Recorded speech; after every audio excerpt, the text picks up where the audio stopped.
Fala, meus queridos, bom dia, boa tarde, boa noite. E o que eu venho trazer hoje pra gente aqui é simplesmente Clarice Lispector, mais um conto da Clarice chamado Silêncio. Vamos à leitura? Então, vamos lá. Silêncio.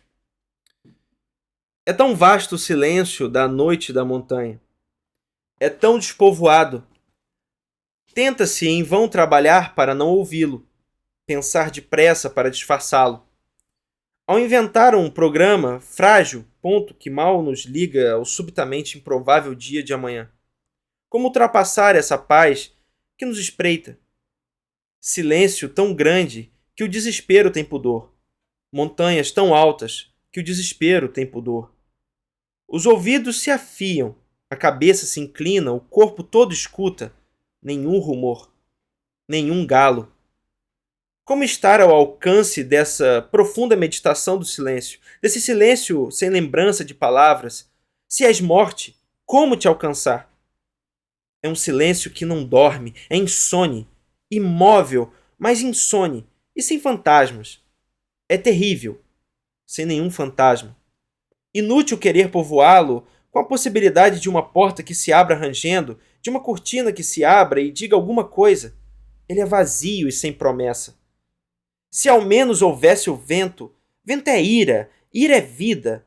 Ou neve, que é muda, mas deixa rastro, tudo embranquece, as crianças riem, os passos rangem e marcam. Há uma continuidade que é a vida.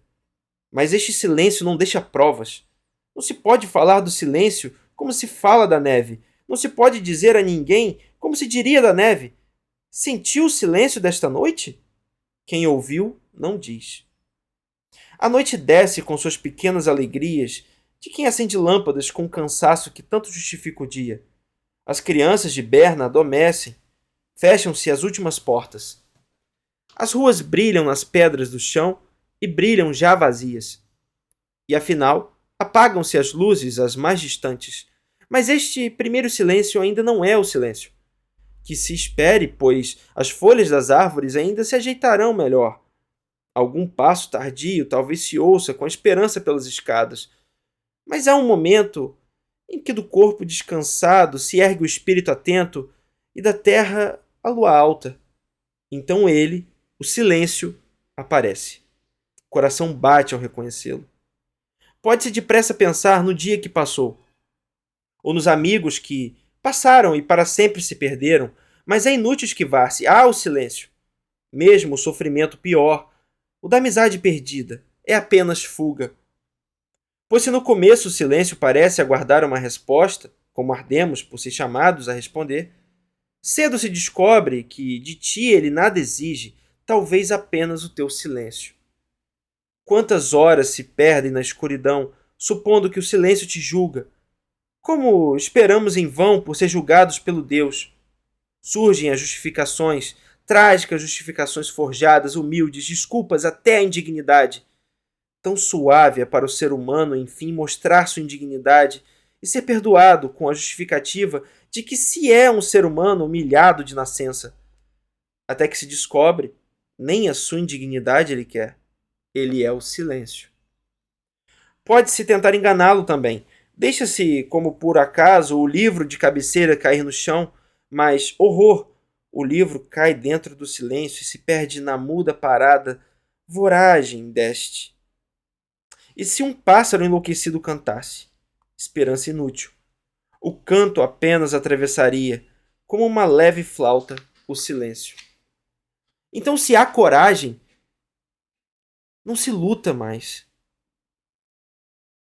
Entra-se nele, vai-se com ele.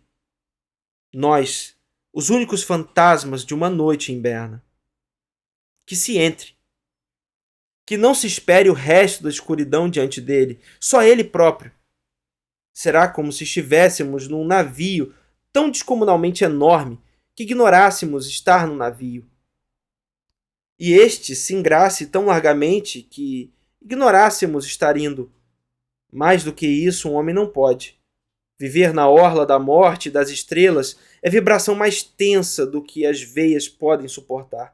Não há sequer um filho de astro e de mulher Como intermediário piedoso, o coração tem que se apressar diante do nada, sozinho e sozinho, bater alto nas trevas.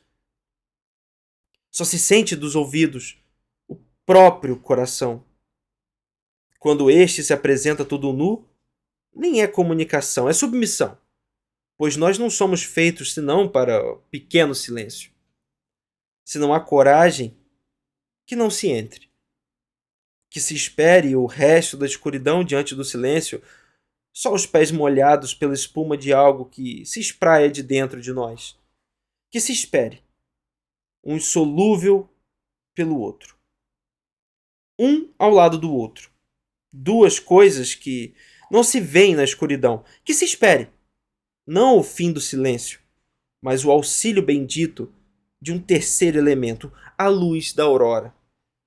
Depois, nunca mais se esquece. Inútil até fugir para outra cidade, pois quando menos se espera, pode-se reconhecê-lo de repente.